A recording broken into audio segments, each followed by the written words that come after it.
আসসালামু আলাইকুম। সংবাদে আপনাদের সবাইকে স্বাগত জানাচ্ছি। আমি ফিরোজ তোহা। শুরুতেই আরবে কেবলস সংবাদ শিরোনাম। বাংলাদেশের সর্বশেষ গুরুত্বপূর্ণ আপডেট সংবাদে আপনাকে স্বাগত। শুরুতেই সংবাদ শিরোনাম, পরে বিস্তারিত। প্রথমেই জানাবো সীমান্তের অভ্যন্তরে ভারতীয় চোরাকারবারি, বিজিবির গুলিবর্ষণ। সাতক্ষীরা সীমান্তে ভারতীয় চোরাকারবারিদের লক্ষ্য করে গুলিবর্ষণ করেছে বর্ডার গার্ড অব বাংলাদেশ বিজিবির সদস্যরা। আজ ভোররাতে সাতক্ষীরার তলৈগাছা সীমান্তে এই ঘটনা ঘটে। তবে বর্তমানে সীমান্ত পরিস্থিতি সম্পূর্ণ শান্ত রয়েছে বলে জানিয়েছে বিজিবি। এরপর জানাবো বৃষ্টির মতোই নাহিদ এবং হাসনাতদের ত্রাণ বিতরণ। চট্টগ্রামের আনোয়ারায় বন্যা এবং জলবদ্ধতায় পানিবন্দী মানুষের মাঝে ত্রাণ বিতরণ করেছে জাতীয় নাগরিক পার্টি এনসিপির আহ্বায়ক নাহিদ ইসলাম এবং দলটির মুখ্য সংগঠক দক্ষিণাঞ্চল হাসনাত আবদুল্লাহ। এদিকে সূরা মুলকের তাফসির করলেন জামাতের আমির। মুগ্ধ হয়ে সবাই শুনলেন সংসদে। বাংলাদেশ জামাত ইসলামের আমির ডক্টর শফিকুর রহমান জাতীয় সংসদের সূরা মুলকের ২ নম্বর আয়াত তেলাওয়াত করে তার বিস্তারিত ব্যাখ্যা দিয়েছেন। আয়াতটি ব্যাখ্যা করার সময় সংসদ সদস্যরা মুগ্ধ হয়ে তাকিয়ে থাকে। এবারে জানাবো শেখ মুজিবের ছবি, মূর্তি এবং বোর্ড তৈরিতে বছরে খরচ ৯৮৩ কোটি টাকা বিগত সরকারের সময়ে। মুজিববর্ষ পালন উপলক্ষে শেখ মুজিবুর রহমানের ছবি, বেদি, বিভিন্ন সরকারি অফিসে ব্রোঞ্জ ও তামা মার্বেল পাথরের মূর্তি নির্মাণ এবং জাতীয় পর্যায়ে সময় গণনার ডিজিটাল বোর্ড তৈরি সহ বিভিন্ন কর্মসূচিতে বিগত ফ্যাসিস্ট সরকার মোটা টাকা ব্যয় করেছিল। সে বিষয়ে আজ সংসদে অর্থমন্ত্রী আমির খসরু মাহমুদ চৌধুরী জানিয়েছেন। তিনি বলেন, শেখ হাসিনা এই মুজিববর্ষ পালন উপলক্ষে ৯৮৩ কোটি টাকা জনগণের টাকাগুলো খরচ করেছে। এবং সর্বশেষ জানাবো টানা বর্ষণে তলিয়ে গেছে ঢাকা, পানিতে নাজেহাল নগরবাসী। কোথাও কোথাও কোমর থেকে গলা সমান পানি। রাজধানীতে যেন অঘোষিত এক বন্যা। রাজধানী ঢাকায় অঘোষিত এক বন্যার সৃষ্টি হয়েছে। সেখানে কোথাও কোথাও গলা সমান পর্যন্ত পানি হয়ে গেছে। দর্শক, এতক্ষণ শুনছিলেন সংবাদ শিরোনাম, এবারে বিস্তারিত। তবে তার আগে বন্ধুরা, অনুরোধ থাকবে এই সংবাদটিতে একটি লাইক দিন। এই চ্যানেলে আপনি নতুন হয়ে থাকলে আমাদের সংবাদটি দেখতে দেখতে চ্যানেলটি সাবস্ক্রাইব করে রাখুন। কমেন্ট করে বন্ধুরা আপনার মূল্যবান মতামত জানিয়ে দিন আপনি বিশ্বের কোন দেশ থেকে বা বাংলাদেশের কোন স্থান থেকে আমাদের সংবাদটি দেখছেন এবং শুনছেন। আর বন্ধুরা, সংবাদটি আপনার সোশ্যাল মিডিয়া ফেসবুকে শেয়ার করে বন্ধুদেরও দেখার সুযোগ করে দিন।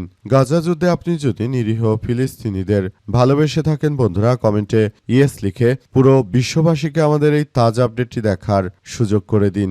এবারে বিস্তারিত। সীমান্তের অভ্যন্তরে ভারতীয় চোরাকারবারি, বিজিবির গুলিবর্ষণ।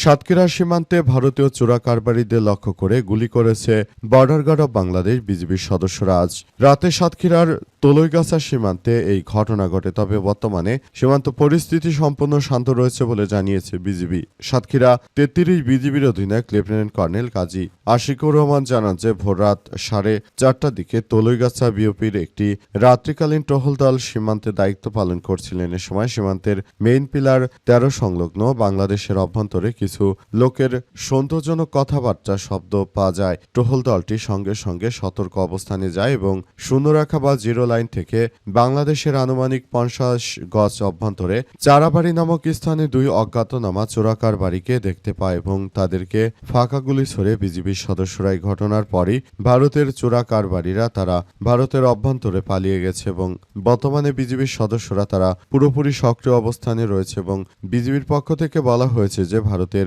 হিন্দুত্ববাদী কুখ্যাত সন্ত্রাসীরা তারা যতই বাংলাদেশের বিরুদ্ধে ষড়যন্ত্র করতে চেষ্টা করুক না কেন, তাদের কোনো ধরনের ষড়যন্ত্রই আর কাজে লাগবে না বলে জানানো হয়েছে। বিজিবির পক্ষ থেকে আরো বলা হয়েছে যে কোনো মূল্যে আমরা এই ধরনের সন্ত্রাসী কার্যক্রমগুলোকে পুরোপুরি আমরা পরিহার করব বলে উল্লেখ করা হয়েছে এবং সবকিছুকে সুন্দরভাবে গড়ে তোলার মধ্য দিয়ে সবাইকে এগিয়ে যাওয়ার প্রতি উদাত্ত আহ্বান জানানো হয়েছে। বৃষ্টির মধ্যেই নাহিদ হাসনাতদের ত্রাণ বিতরণ।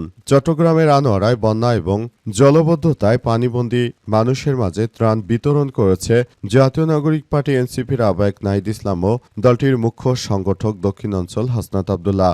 আজ উপজেলা ৩ নম্বর রায়পুর ইউনিয়নের দোভাষী বাজার এলাকায় এই ত্রাণ সামগ্রী বিতরণ করা হয়। ত্রাণ বিতরণ শেষে উপস্থিত সাংবাদিকদের সঙ্গে আলাপকালে দেশের বর্তমান বন্যা পরিস্থিতি এবং সরকারের ভূমিকা নিয়ে কথা বলেন নাহিদ ইসলাম।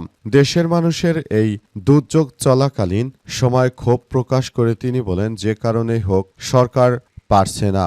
এখন দোষ দিয়ে লাভ নেই। মূল জিনিস হচ্ছে মানুষ কষ্ট পাচ্ছে এবং বর্তমানে এই বিষয়গুলো খুব গুরুত্ব সহকারে দেখতে হবে। এখন দোষ দিয়ে লাভ নেই। মূল জিনিস হচ্ছে সবাই কষ্ট পাচ্ছে, জনগণের কষ্ট লাঘব করার জন্য আমাদের একসঙ্গে কাজ করতে হবে বলে জানিয়েছেন নাহিদ ইসলাম এবং তিনি সবাইকে নিয়ে একটি সুন্দরভাবে ত্রাণ বিতরণ কার্যক্রম চালিয়ে যাওয়ার প্রতি উদাত্ত আহ্বান জানিয়েছেন।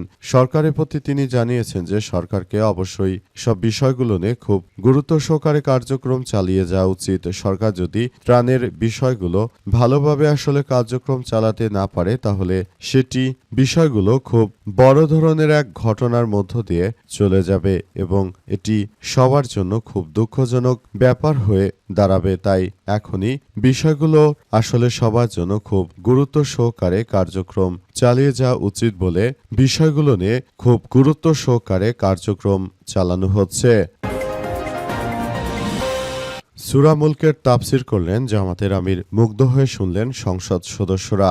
বাংলাদেশ জামাত ইসলামের আমির ডক্টর শফিকুর রহমান সংসদে পবিত্র কোরআনের সূরা মুলকের ২ নম্বর আয়াত তিলাওয়াত করে তার বিস্তারিত ব্যাখ্যা দিয়েছেন। সেটা মুগ্ধ হয়ে শুনছিল সদস্যরা। জামাতের আমির বলেন, আল্লাহ তাআলাই মহান সত্তা, যিনি মানুষের মৃত্যু এবং জীবন উপহার দিয়েছেন। আতে আল্লাহর আগে মৃত্যুর কথা বলেছেন। জীবন এবং মৃত্যুর সৃষ্টির মূল উদ্দেশ্য হলো মানুষকে পরীক্ষা করা। কোনো মানুষই আল্লাহ তাআলার সীমারেখার মধ্য থেকে তারা কোনোভাবেই বাঁচতে পারবে না বলে জানান তিনি আরো জানান, সেটাই পবিত্র কোরআন শরীফের সূরা মুলকের এই আয়াতে আল্লাহ তাআলা বর্ণনা করেছেন যে লোভ লালসা সবকিছু রয়েছে এর মধ্যে। যারা পরকালের জীবন সুন্দরভাবে গড়ে তুলতে পারবে তারাই হবে সফলকাম, তাদের জন্যই রয়েছে ব্যস্ত। সুতরাং আপনাদেরকে বলতে চাই, আপনারা জীবনের মোহ ত্যাগ করে জীবনের এই কার্যক্রমগুলো মধ্য দিয়ে আপনারা এগিয়ে যান।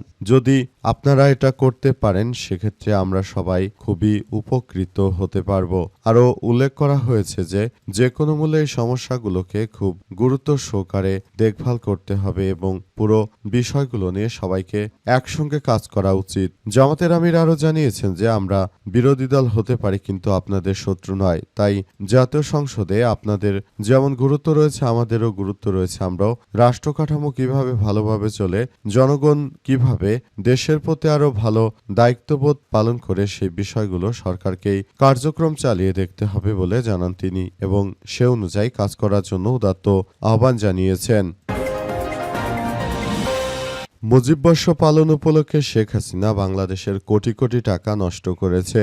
শেখ হাসিনা মুজিববর্ষ পালনের নামে তিনি দেশটাকে একটি ধ্বংসস্তূপে পরিণত করেছেন, কিন্তু তার এই ধরনের কার্যক্রম কোনোভাবেই গ্রহণযোগ্য হতে পারে না বলে জানিয়েছেন বর্তমান অর্থমন্ত্রী আমির খসরু মাহমুদ চৌধুরী। আমির খসরু মাহমুদ চৌধুরী আরও জানিয়েছেন যে, আমি বলতে চাই অর্থ মন্ত্রণালয়কে খুব সুন্দরভাবে সাজিয়ে নিতে চাই বলে জানান তিনি এবং তিনি আরও জানিয়েছেন যে বর্তমান সময়ে আওয়ামী লীগের নেতৃত্ববৃন্দরা, ফ্যাসিবাদের দোসরেরা তারা মূলত মুজিব বন্দনায় রাষ্ট্রটিকে একটি ধ্বংসস্তূপের দিকে নিয়ে গেছে। শেখ মুজিবের ছবি সংবলিত সবকিছু বানিয়েছে এবং দেশটাকে তারা ভারতের অঙ্গরাজ্যে তৈরি করেছে। তাই বিষয়গুলো নিয়ে আমরা খুব বেশি আশাহত হতে হয়েছি। আমির খসরু আরও জানিয়েছেন যে শেখ হাসিনা তার বাপের সবকিছু করার জন্য দেশের ৯৩৮ কোটি টাকা এক বছরে খরচ করেছে, অথচ শেখ হাসিনা এক বছরে ৩৫ কোটি টাকার খাবার খেয়েছে। কতটা পেটুক মহিলা ছিল যে কি পরিমাণ খাবার খেত। এছাড়া তিনি জানিয়েছেন যে ৪% ব্যাংক সুদে নতুন উদ্যোক্তাদের ১০ লক্ষ টাকা পর্যন্ত আসলে ঋণ দেওয়া হবে বলে এমন কথা জানিয়েছেন তিনি।